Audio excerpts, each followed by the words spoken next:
Novus, the new voice. Vox Novus, the new dimension. Vox Novus, thought and movement leaders who will share from their experience and offer tools to help us navigate our rapidly changing world. My name is Victor Fuhrman. Welcome to Vox Novus, the new voice. While being incarcerated for her struggles with drug addiction, Awyn Dawn began to actively look for her spiritual side, and she found it in paganism. By developing a profound relationship with the gods, Awyn gained greater clarity and a deep sense of peace. Awyn Dawn is a pagan high priestess from Colorado who has been working with spiritual seekers for nearly 10 years. She holds a BS in Integrative Healthcare from MSU Denver and is a member of the Society of Authors and the International Women's Writing Guild.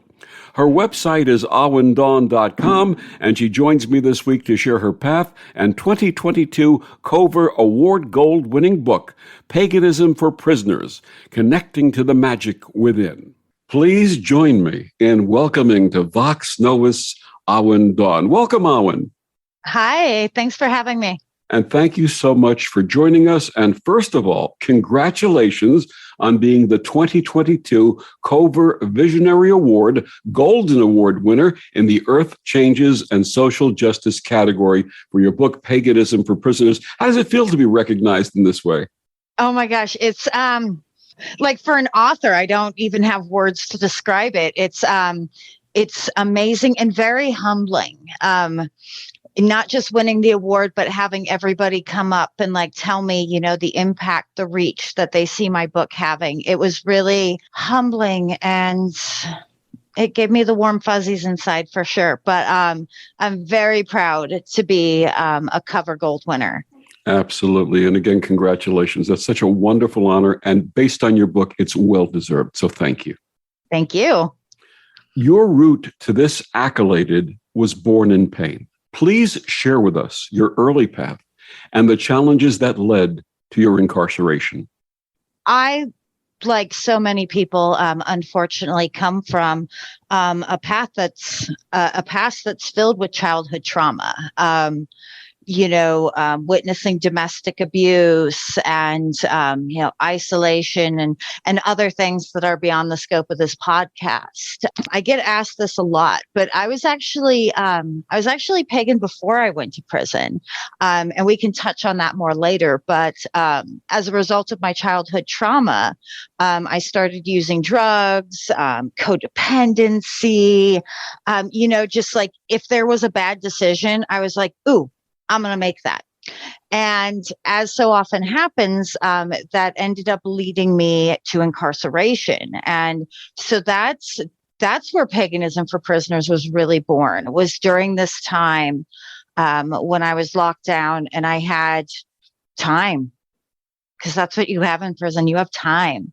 And I kind of had two choices. I could have gotten out of prison, gone back to doing all the same things. I'd probably still be in or be back in, or some combination of the two.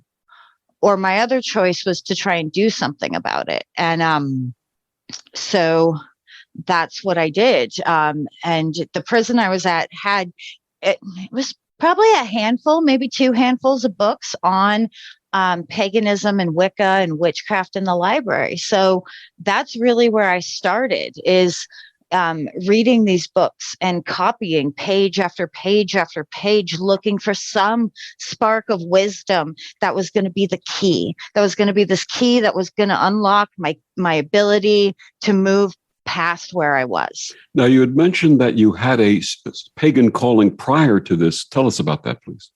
So when I was about 16, I still to this day cannot tell you how I ended up with this book, but I ended up with the book To Ride a Silver Broomstick. It just appeared one day.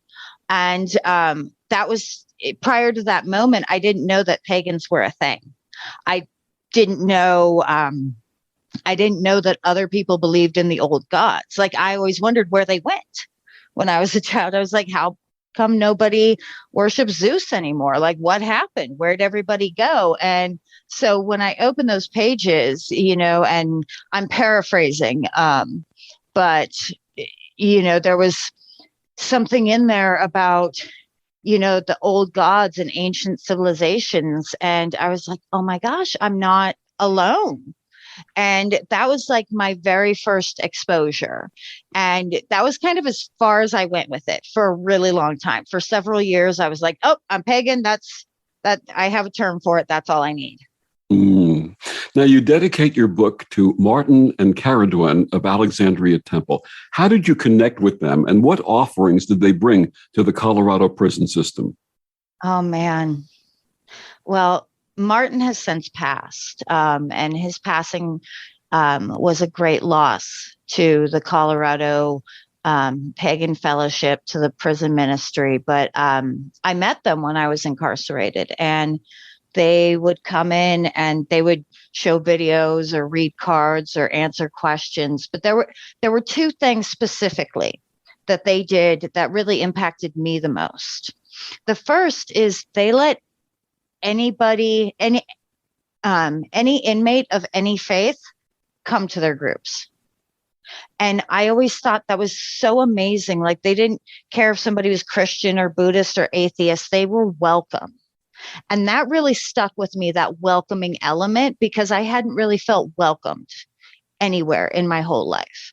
And the second thing they did is they brought me the news when my grandmother passed.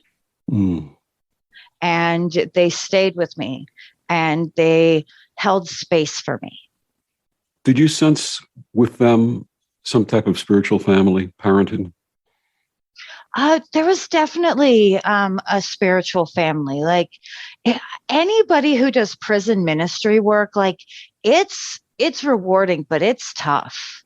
It's like, and I did prison ministry work for a while, but with them, like, in fact, Carrie still makes the joke sometime that she has 500 children and they're all in prison. Mm. And so they very much serve that role, because a lot of people who are incarcerated, some have good family lives, but, a lot don't. A lot were neglected or abused or traded or sold, or had all kinds of things done to them by people who were supposed to be family. So when you have people in this position to kind of take on that mother and father role in a spiritual sense, it really provides something that we don't even know we're seeking when we're incarcerated. Tell us a little more about pagan chaplaincy. Well, it really kind of depends on the pagan chaplains. With Martin and Carrie, I already mentioned they would have like videos on the history of paganism. They would read cards. They would, hold space and serve as a chaplain for people from all different faith groups. When I was doing the prison chaplaincy work, we had Samhain, we had Yule. There's actually this ritual that I will never forget, where I was in one of the women's prisons and we did the battle of the Oak King versus the Holly King. And they completely just embraced, and by they I mean the women who were locked up. They embraced it and they took it on and made it their own. And so I did that, and I did a sort of a year in a day style course, as much as you can do in an environment where there's no tools and or limited tools. Like, some places will give you an egg cup and that's a chalice, or they'll give you a cut stick and that's a wand. Other prisons don't. Like, some prisons you don't get anything, but that kind of inspired paganism for prisoners, was this year in a day style course I was bringing into these women. Did you find others who were already following a pagan practice when you entered prison? Oh, yes. Yeah, it's there's actually a woman, I'm still good friends with her. And she was already pagan. And then there were some that, thought they might have been pagan, but weren't quite sure. There were some that were open. There were some that were agnostic. So really, it kind of ran the whole gamut. And I think what it comes down to is people who are incarcerated are looking for something to feed them, to feed their spirit, because that's lacking. Like, prison is not a happy place. And it's really easy for your spirit and your sense of self to die there, to flatline. And so I think a lot of people are searching for anything, something to feed them. Are pagan prisoners offered the same kind of religious freedom as those practicing other faiths, or is it a more delicate situation? Oh my goodness, I wish that they were. No, actually, it's a struggle. Some states are better than others.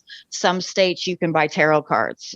Some states you can meet on the full moons. Other states, you can't even get books. And you don't have to really stretch the limits of your imagination to guess which states are which. Some of the states that are a bit more conservative, like those inmates have nothing. Nothing. They can't even meet, and their religious freedom is being absolutely violated. Whereas other groups can come in and bring food and like knives to cut cake and all these things that are normally not allowed in prisons by any faith group, just because they're so large and so pushy that like they make it difficult for prisons to say no. And like there's also a difference in how the interaction occurs, with these other groups. There's like this food bribery, right? Like, oh, come to our service and we'll have cake and we'll have candy and we'll have soda and all these things you don't get. And when I was going into the prisons, all I had to offer them was, being spiritually fed. And a lot of times they would choose that over the cakes and the candy and the soda. I think that's an easy choice for most people. Yeah. I really do. So you had mentioned fortunate in finding some books. You talked about the year and the day. How did your practice evolve? So really it kind of, I think it evolved in a way a lot of people's do, even if they haven't been to prison. Like I mentioned, it was very surface before I went to prison.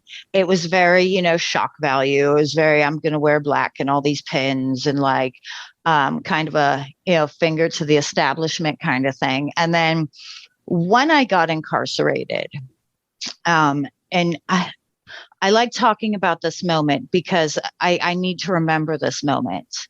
I was out working on the fields because that's one of the jobs you can have in prison is they take you out to these big industrial fields and you pull weeds or you windrow or you throw pumpkins up into a truck or you pick grapes or, whatever. And I remember being out there and like feeling the sun and the earth and the water in the plants and the air blowing on my face. And I was more aware of the presence of the gods than I had been my whole life. And I think part of the reason for that is because I finally had to slow down. Like there's a really long period of time where drugs were predominant in my life, and everything was about getting drugs and getting high and using and like doing all these things. And being in prison, I was forced to stop and to really just pause. And so out there in that field, I was like, wow, like there is something deeper. And so when I got out, I found a teacher, a high priestess who had been initiated by a high priestess. And she taught me, and then I took over the class and started teaching. And it just kind of progressed, And so when I was a second degree, I started teaching in the prisons and taking in that year and a day course. And now I'm a high priestess in my own right. And and I'm still not done.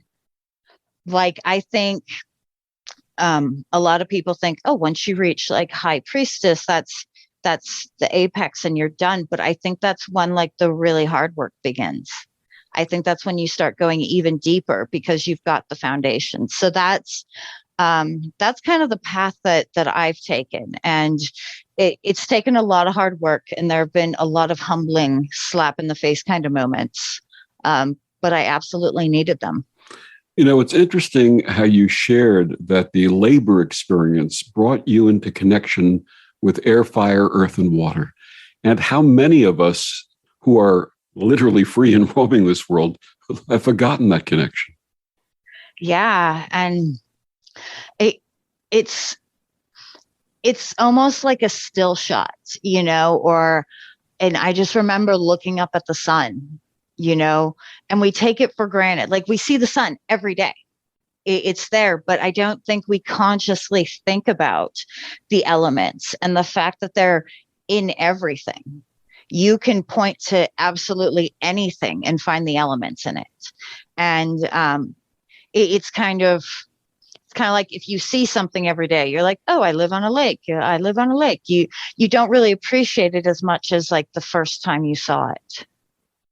I live in New York City, and in 2020, with the advent of COVID, at age 67, I was forced into an early retirement. I didn't really want to retire, but my work required that I be in contact with a lot of people, and there was a fear that at my age, at 67, that contact with others might lead me to getting COVID and getting very, very ill. So I accepted that, and a number of wonderful things transpired right after that. But I remember having the opportunity, living in Queens, New York, part of New York City. I remember the opportunity of being able to sit in the backyard. We have a very tiny little backyard, but there's earth there, there's dirt there, and there's grass and so on, and plant my feet into that earth and feel a reconnection that I hadn't felt in a long, long time. Oh, that's beautiful. And with that came the birds and the squirrels and all of the wildlife who came to visit with me every day. And it was just such a joyous and wonderful experience. And I'm grateful, actually, that early forced retirement, which I didn't want, led me to something that I truly wanted and loved. So I'm grateful for that. What kinds of practices, you briefly touched upon this, but what kinds of practices have you come across, the different practices amongst the pagan community who are incarcerated? Oh, all kinds. Of course, there's a lot of Wicca. But something you have to first understand is that in most of the prisons, they lump everything together as pagan. If you're heathen, you're pagan. If you're a druid, you're pagan. If you follow the Egyptian gods, you're pagan. Like, everything is pagan. So that's the first thing to understand. But every type you find out here, every type you find outside the walls. A Satru is a big one, especially in the men's facilities. But a lot of times there's this general spirituality that people are searching for. And they might be like, oh, the goddess Caradwyn called to me. And they'll be like, what do I do with that? And I'm like, talk to her. Start there. So I don't even know if you can put a specific name, because a lot of what you see in prison is like, okay, we have this book on the Druids. We've got this one on Wicca. We've got this one on Asatru. Let's find something spiritual in this. So people might have a specific. They might be like, oh, I'm a Druid, or I'm an Ovate, or I'm a Bard, or I'm hermetic even, you might find those things, but more what you're coming across is a bunch of seekers, people who are looking for something. And like for me, I've gone through different phases. Like, I remember like being obsessed with Egypt until I was like 22, like could not get enough. Right. And little did I know back then that was the beginnings of my introduction to the gods and the goddesses. And, that's evolved. And as I've needed different gods and goddesses, they've come. When I was incarcerated, I worked a lot with Danu because I needed that motherly, loving energy. I needed somebody to be like, you know what, it's okay, and you're not alone. And so I worked with Celtic gods for a while, and now I work with Freya and Odin a lot, but I'm also starting to work more with different archetypes that aren't gods now. So That's kind of a long-winded answer for a lot of different types. You find a lot of different types of spirituality in prison, and most of them cannot name it. So, in essence, these are virtually unlimited in terms of the scope. Yeah, virtually. Like one good thing about prisoners. So people who have never been to prison, a lot of times they don't reach this moment where like they just become like open to anything, right? Like, wow, my life is pretty bad. I'm in prison. I should be open to like anything that's going to give me guidance at all. And a lot of people who have never been incarcerated don't get that. Some do, but a lot don't. Like there is a period of desperation when you are in prison. There's something, it's called the Bible mile or the Book of Shadows mile, because everybody gets spiritual in prison, right? Everybody's like, oh, they'll pray to this God or they'll pray to that God or they'll pray to Jesus. And then, when they get out, like they forget it all. They're like, oh, I have this freedom. But what I tend to see, and I don't have statistics on the percentage or anything, but like, I think people who get a genuine connection to the divine inside tend to keep it. Those who are looking for something beyond surface level, beyond a look good, beyond the foxhole prayer, I think that they have an easier time hanging on to it. My guest is Awyn Dawn. Her book, Paganism for Prisoners, Connecting to the Magic Within. Awyn, please tell our listeners how they can get your book and find out more about you. Well, so I have a website, awyndawn.com. That's AWYNDAWN.com. I'm also on social media. I'm on Facebook. I'm on Instagram. My book, as it would have, is available on Llewellyn.com, Barnes & Noble, from your small metaphysical booksellers. That's a good place to look for it. They can also order it if they don't have it in stock. Amazon, anywhere books are sold. And as we always say, go to your local bookstore and ask them for Paganism for Prisoners. If they don't have it, tell them to order it, because we want to support local bookstores. They're a dying breed and we need them desperately. I remember much of my early learning had to do with local bookstores, places like Samuel Weiser here in New York and others who just had a plethora of wonderful books that for a young active imagination were so helpful. We'll be back with more of Awyn after these words on the OMTimes Radio Network.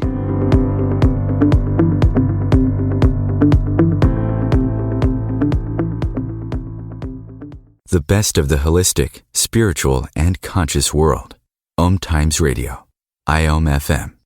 OMTimes Magazine is one of the leading online content providers of positivity, wellness, and personal empowerment. A philanthropic organization, their net proceeds are funneled to support worldwide charity initiatives via Humanity Healing International. Through their commitment to creating community and providing conscious content, they aspire to uplift humanity on a global scale. OMTimes, co-creating a more conscious lifestyle.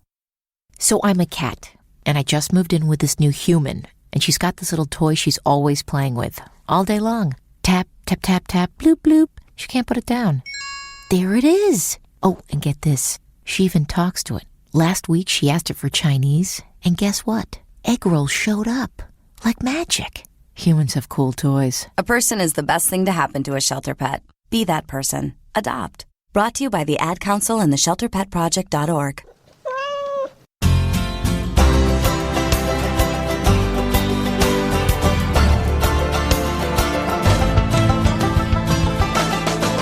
Back on Vox Novus, my guest this week is Awyn Dawn. Her book, Paganism for Prisoners, Connecting to the Magic Within. You had talked about this briefly in the first segment, but how are pagans able to practice and create rituals in a prison environment? It's like anybody can create rituals, no matter where they are. One of the some people would say it's a hindrance, is that there's not a lot of access to tools. Like they are not going to let you have an athame in prison. They're just not. It's not going to happen. But luckily, you don't need tools. Something I'm big on reminding people is that every tool you could ever need is within yourself. You are earth, air, fire, and water. You are the chalice and the blade. You are all these things. And so when people are incarcerated, they can create rituals through meditation. One of my favorite things to do when I would be in lockdown would be to close my eyes and cast circle in my mind. And like, just because it's in your mind doesn't make it any less real. Like, I felt the change in energy. I felt myself transported. So it actually has a lot of benefits. Like, I love the pageantry. I love putting on a cloak and standing in front of the moon and being like, and hailing the gods and welcoming them into space and, holding up my chest. I love that stuff. I do. But it's not necessary. It's pageantry is what it is. And once you know that, like, if you can cast circle with no tools, well, you can do it with tools, easy. But I like my emphasis to be on that personal growth. And like, the pagan faiths are built for personal growth. It's not just like, okay, go and say you're sorry and, pray for forgiveness and la-di-da. It's no, you have to be accountable right now. You did these things, and this is where your accountability comes into place. So the sheer act of being in prison is like, it's an extension of that. It's, hey, these are things I did. And we will keep repeating lessons until we learn from them. That's why some people go to prison 8, 9, 10, 11, 12 times, is because they didn't learn from their lessons. But as soon as you do, you get to break free from those patterns. So yeah, it's a good thing, to know how to do spells and rituals, but I'm a big advocate for personal growth, and working on self will serve you far more than even the most powerful spell ever could. Like, if you can sit with yourself and be like, oh, yeah, no, that's an aspect of myself I don't like. I should work on that. Like, that's so empowering for a person to not just have to be like, oh, I guess I'm the way I am. Oh, well, nothing I can do about it. So in essence, we're talking about generating self-respect and self-love. Yeah. Big time. Yeah. And self-love is not something that exists a lot among the incarcerated population. People who, and this is generally speaking, there are, of course, always exceptions to the rule, but generally speaking, people who like grew up in a loving family environment, who, were given freedom to express themselves, taught healthy boundaries, were given access to education, things like that, they tend to have a lower rate of ending up incarcerated. A lot of people who are incarcerated, is drugs and trauma. That's what most people are in prison for, drugs and trauma. And it's, so when you have somebody who grows up and, they don't have support, like, that does something to a child. It teaches them that, they're outside of society and that they have to figure out all these other ways to survive. And there's also a lot of artistic people who are incarcerated. And I think it's because people who have that artistic mindset tend to not fit into the like, okay, you're going to graduate and then you're going to go to college and then you're going to get a job and you're going to work that job for 20 years and you're going to have 2.3 kids and a mortgage. Like even talking about that for somebody like me, that's really not appealing, but that's kind of what's forced on us. And so if you're being forced to fit into a box that you don't fit into, like, of course you're going to reach out for other solutions. So you were talking about casting a circle using your mind, which goes back to the old adage that everything is energy and intention guides it and makes it so. It's really within each and every one of us. Oh man, energy is one of my favorite things to talk about because it's absolutely everything. Like, nothing is solid. And I haven't figured out how to do it yet, but I am determined one day to use my mind to get matter we perceive as physical to move. Like there's got to be a way to do it because it's just energy. So it should, in theory, be no different than, casting that circle in your mind, than seeing the candle flame in your mind's eye. And if I ever figure out how to do it, I will write a book on it. And quantum physics is proving you correct. Oh, yes. Yeah. Yeah. And that's one thing I love, like quantum physics and paganism fit so well together. Like, it's like, yeah, this is science. Look, we're seeing it. I took a class in energy medicine for my undergrad, and I just loved, the research that they're starting to do on these phenomenons, like the prayer group, and there were these rats in cages in a different state, and they were able to change the energy around the cages of these rats just through prayer. I'm like, how amazing is that? I love it. I could talk about energy for days. In 1975, I was stationed in Korea. I was in the Air Force. And one morning I woke up and I said, something's wrong with my mother. I have to call her. Now, I had no physical evidence. I did not receive a letter, communication, anything. And it was morning in Korea, which would have been the nighttime in New York. And I called, and my mother picked up a phone. And in those days, they had extension phones, wired phones, and my sister picked up the extension simultaneously. I said, Mom, what's wrong? And my sister said, oh, my God, how did he find out? And she was going in for major surgery the next day. And immediately in my mind, I heard the surgery will be a complete success. She'll heal completely. She's going to be fine. And I shared that with her. And it was very reassuring for her to hear that coming from me. The question becomes 6,000 miles away. How did I know that? And that's what we're talking about. We're talking about this energy. I'm sure she was sending out this thought. My son is 6,000 miles away, and I'm going in for the surgery. I hope I come out okay so that I can be with him again, and so on and so forth. And I was able to pick up on that. First, that's an incredible story. I love hearing stories like that.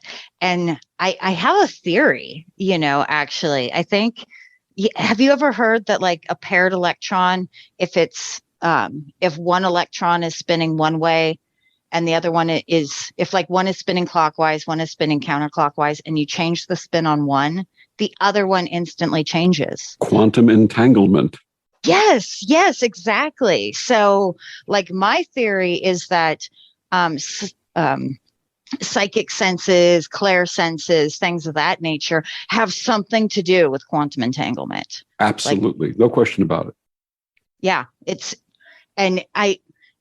eventually the science is going to catch up, and they're going to be like, oh, look, all these psychics were right. Like they have this thing that allows them, to tap into this quantum entanglement. It's like how some people can feel energy, like just real readily. I'm like that. I know if I like a person before they even open their mouth. I'm the same way. I have the same intuitive senses, and I don't hang out a shingle as a psychic. But I know exactly what you're talking about.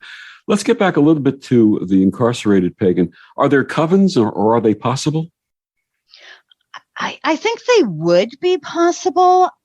I've never heard of an actual coven existing in prison. I've heard of working groups. There's usually a rule where you have to have like at least 3 people in order for them to give you a room to go practice. It's kind of weird that they give you the moons instead of the Sabbats. I think that's a weird thing, but so at least my experience was if you have, at least 3 people, then they can go to this room and they can hold their SBAT, and like I can't speak for every prison, but the ones that I'm familiar with have that in place. So in theory, they could do a coven if somebody was able to lead it. It would be possible. I just don't think it happens a lot. Like, think about how rare actual covens are even out here beyond the walls. They're not like every other corner. They're not like a liquor store. So at least not publicly. Okay, touche. At least not publicly. So same kind of thing. There could be covens operating inside, and we just don't know about it. I haven't come across one yet, though. And you had touched upon this briefly before about the different gods or pantheons that are incarcerated people are attracted to. Are there anyone in particular that they're attracted to? Like heathenism, Asatru is really big in the prisons right now. I think it appeals to a lot of men. And I think that's why it's growing, is because there's this masculine Viking kind of element to it. And that's makes it easier because in prison, especially if you're a male in prison, it's kind of dangerous to be oh, I worship, this God, if that God's not big and tough and strong, it's oh, I want to sit here and play the flute and worship Pan. It's a little harder to do that in an environment where violence and bullying and pushing people around is kind of the language they speak. So that's been a real big one. And actually, a lot of women are starting to steer towards the Egyptian pantheon. That's starting to see a rise. And of course, Celtic has always been very big because the gods are accessible. They're identifiable. A lot of us have that, Irish bloodline. And I mean, even those who don't, I think it seems more accessible in a way. I don't want to say softer, but not as harsh. If you're working with the Kaliak, you're doing some work, but if you're working with some of the other gods and goddesses, it's maybe more of okay, we're going to lead you into this slowly. Just for those not familiar, what's Asatru? Oh, so Asatru is, it's a type of paganism that uses the heathen gods. So Thor, Odin, Freya. It unfortunately also gets used by some groups that don't use it in the correct way, and use it to validate racism and ugly stuff like that. But actual Asatru is it's a variation of the heathen practices, and that's really about as much as I know about it. What personal healing came to you through your practice? Oh, goodness. Well, I lived in my shadow self for a long time. That's a huge question because it's still coming. Not only did I have the spiritual healing with the Morrigan, and the Morrigan took me into those dark aspects of myself and made me face them. But there's also been other work. I'm in long-term recovery now, and I meet with a therapist, because it's not just I'm done, it's a lifelong process. There's also been a lot of stark awareness of my past patterns that I've had. Hey, you tend to do this, maybe don't do that anymore. And a lot of it has been uncomfortable, but really healing. And it's helped me step up into my power. And I've noticed as I've gone through every initiatory phase, the challenges have gotten deeper, but I've been better able to handle them. My first degree challenges, they didn't seem as deep, but I also wasn't as able to handle them. I hadn't done all the work of around my substance use and around not loving myself and around codependency and around childhood trauma. I was just starting that work. So, now that I've delved into that work, I get to delve even deeper, but it doesn't feel as difficult because I already have the base. And I had personally found that in my mid to late 30s, I started listening to the inner voice, not the ego voice, which shouts, but the soft, quiet voice that gives you advice or tells you how to respond in certain situations. And I found it life-changing. Did you find that? Absolutely. And that's something I found quite recently, too. It's in my mid-30s. is, yeah, like the ego voice is very loud. And so it's easy to pay attention to. But the voice that really wants us to like grow and like step into our highest selves, that voice speaks like this.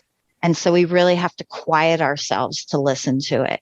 And that was actually another lesson I had to learn, was like how to be okay in the silence. Because back, even when I first got out of prison, like I had to have the TV on and the radio going and my laptop open and a book open, like all this distraction, because I couldn't sit with self. And then when I started learning how to sit with self, now I have minimal noise in my house and I'm comfortable there. But that's how I hear that soft voice that tells me things like, hey, it's going to be okay. You can stop worrying. And I'm like, okay. Wonderful. My guest is Awyn Dawn. Her book, Paganism for Prisoners, Connecting to the Magic Within. We'll be back with more after these words on the OMTimes Radio Network.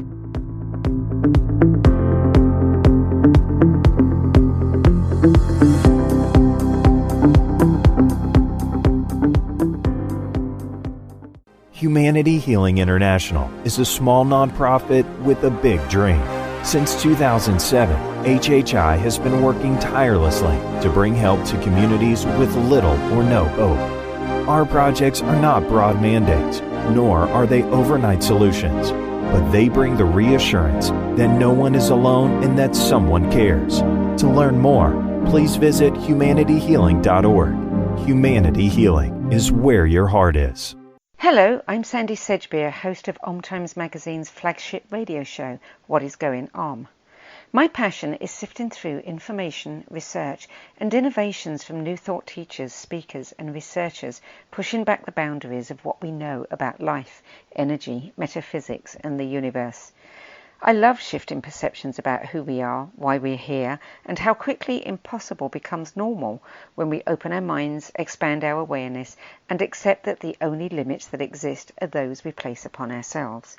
So if you're the kind of forward-thinking, eager investigator of what lies beyond the current reality that most perceive, why not make a date to come play with me in the field of possibilities at 4 p.m. Pacific Time, 7 p.m. Eastern Time every Thursday, and together we can discover what's really going on. Hi, we're the Goo Goo Dolls. We're fortunate that we can give our daughters everything they need to grow and learn, but not every child can focus on classes and play dates. Nearly 13 million kids in the U.S. face hunger. That's 1 in 6. School lunch might be their only meal each day, and it's heartbreaking to imagine any child going to bed hungry. We're dreaming of a perfect day when kids can smile, play, and just be kids without worrying about where their next meal will come from. Feeding America is working to make that perfect day a reality. Each year, the Feeding America network of food banks rescues billions of pounds of good food that would have gone to waste. That food is given to families and children in need. Being a kid should be about doing things that make an ordinary day extraordinary. Learning to play an instrument, building a sandcastle, hosting tea parties. Hunger should never be an obstacle to growing up. You can help end childhood hunger in your community by visiting feedingamerica.org. Brought to you by Feeding America and the Ad Council.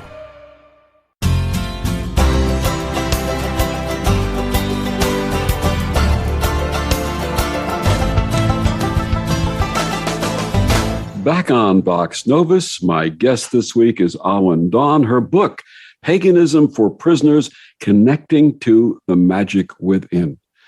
As the subtitle of Paganism for Prisoners says, connecting to the magic within. Do you sense that many people today are unaware or at least uncertain of the magic and energy that exists both inside and outside? You hear a lot of things about like good vibes, good vibes, good vibes, you know, like people will put it on shirts and like, but I don't think most people really stop to consider what that means on a deeper level. And I'm actually one of those people like, yeah, I get the sentiment behind good vibes, but I'm a unique darkness and light kind of girl, you know, and I absolutely 100% believe that most people do not recognize their own power. Most people wouldn't even dare to dream the power that they hold, you know, and there's a lot of reasons for this. You know, a big one is societal. You know, this is what you do. The American dream is to do this. But like what if you could really step into your power? What if you could really break off the chains of what you're expected to do, of what your family, your friends, society, TV, media has always told you to do, and really just did what that little voice has always been telling you to do? Like, how many times have you heard people be like, oh, I always dreamed of writing a book. I just never did it. Why? Why not? Like, I always dreamed of, being an artist, but I just never did. Why not? Why not? Like, what do you have to lose? Do you think, when you're 100 years old and your deathbed approaches, that you're going to be like, I really regret trying to make my living as an artist? No, that was just horrible. Like, creating all those paintings. Ew, what was I thinking? I don't think anybody would do that, And so I think there's that. And I think people are afraid of really being who they truly could be. Like, we hear a lot about a fear of failure, but I think the bigger issue is a fear of success. Like, what if you were truly amazing? What if you fulfilled your destiny that the fates have had down for you since before you were born? And what if you did that? And what if you changed the world? And what if you left your mark and people remembered who you were? And a lot of people get to that thought. They might even play with that thought, but then that fear comes. Like, oh, I'll never make it.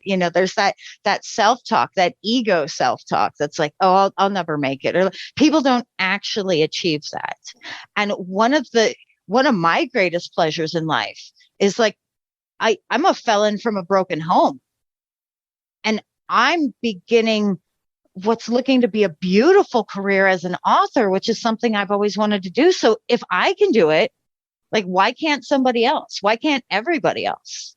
They just have to have the courage and the willingness to put aside all that self-talk and all that ego, and to get uncomfortable, because change never happens in the comfort zone. Like, if you're comfortable, you're not changing. You're going to stay where you are.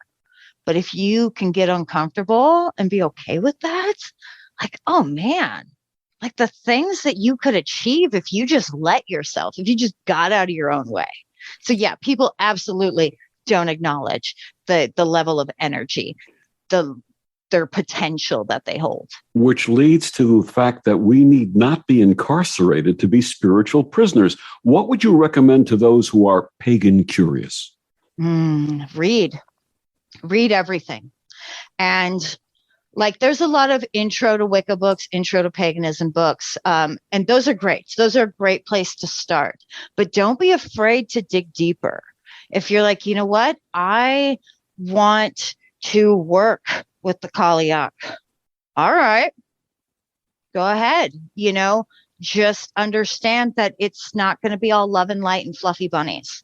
Like, be prepared to do the work. If you're just curious and you're just, looking for some stuff, there's hundreds of books you can read. A lot of them are going to give you a general idea of what paganism is, what the gods are, what tools you can use, how to set up an altar. A lot of them will do that.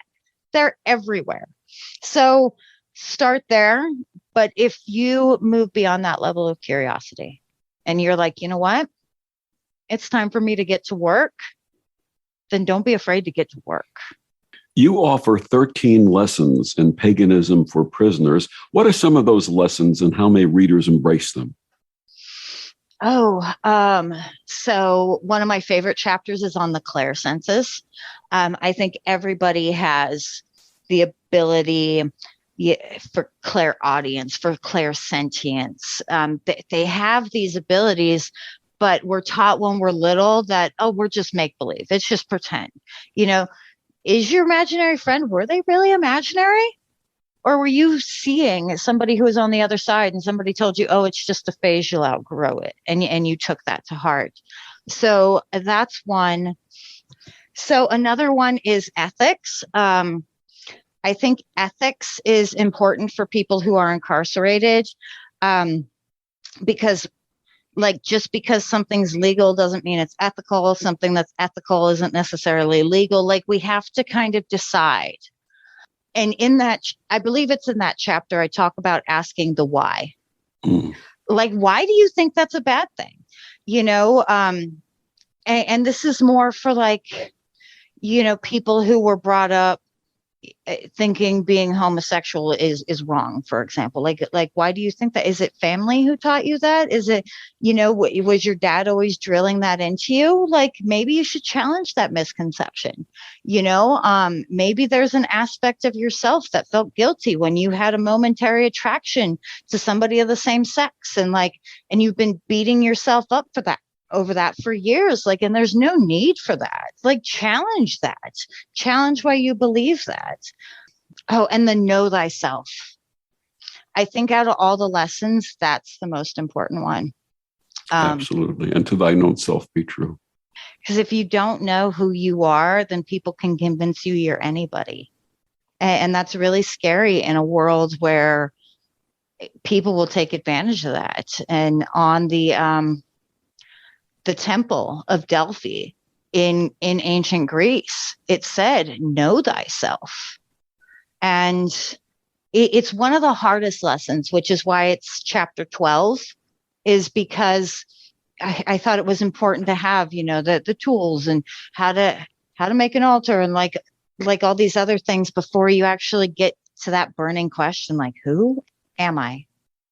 Like, why am I who I am? Why have I been telling myself that prison is the best I deserve? Why have I been telling myself that working 80 hours a week at a job that doesn't appreciate me is what I deserve?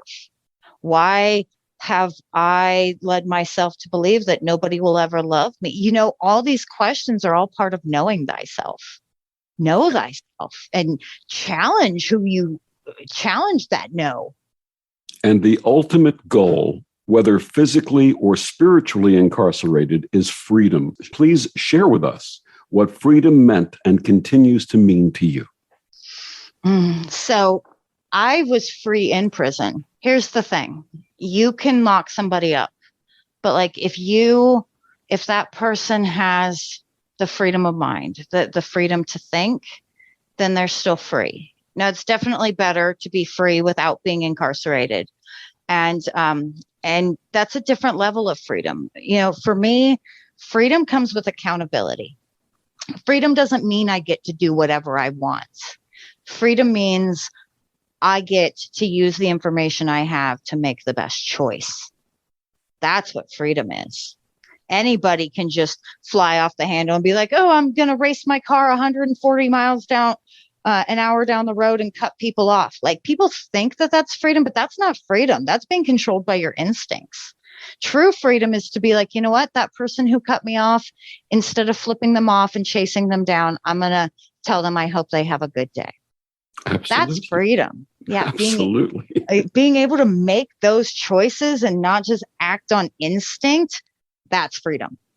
What would you like your readers to take away from Paganism for Prisoners?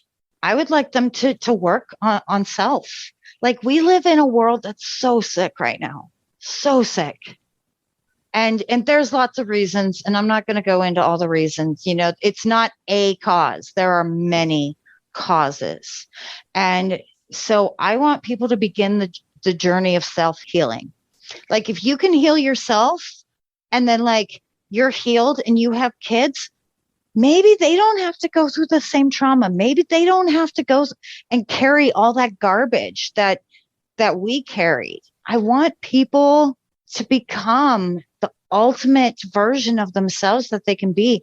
And I can't decide what that is for anybody. For some people, it might be to be the best parent they can be. For Absolutely. other people, it might be to be an award-winning author. And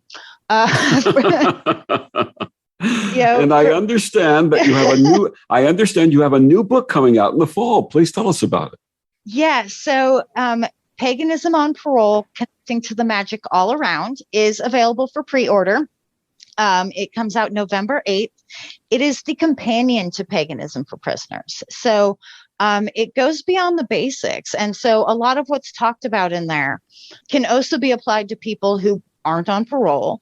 But there are things in there like choosing the people you're around. I especially think, when people get off on parole, they're like, oh, so-and-so, I've known them since I was 2, I have to go back to that person. But if that person is causing you to make bad decisions and lose jobs or go to prison or use drugs, like, it's okay to let them go. You actually owe it to yourself to acknowledge that you've outgrown them. And so that's one of the lessons. And there's, emotional healing in there and spiritual healing and working on healing all these aspects of self. And I go deeper into dealing with death and trauma and these things that aren't always comfortable to talk about. But really the goal behind it is I don't want people to get out of prison and have that Book of Shadows mile. I want them to continue and you can still grow. If you need permission to still work on yourself, I'm giving it to you. Anybody who is listening, and even those who aren't, if you need permission to change your life and to become the best version of yourself, you now have it. You had it before, but I'm verbalizing it for you in case you can't. Her name is Awyn Dawn. One more time, Awyn, please tell our listeners where they can get your books and find out more about you. All right. So my website is awyndawn.com, AWYNDAWN. I'm also on Instagram, Facebook, Twitter. And those you can find from my website. My books can be purchased from your local booksellers. And if they don't have it, just go in and request them. They'll order it for you. They'll be happy to do it. Also on Llewellyn.com, Amazon.com, Barnes & Noble, anywhere books are sold, you can get my books. Awyn, we're going to have you back in November when the new book comes out. It was a pleasure speaking with you, and thank you for your courage and sharing your story. Thank you so much. The pleasure was mine. And thank you for joining us on Vox Novus. I'm Victor, the Voice Fuhrman. Have a wonderful week.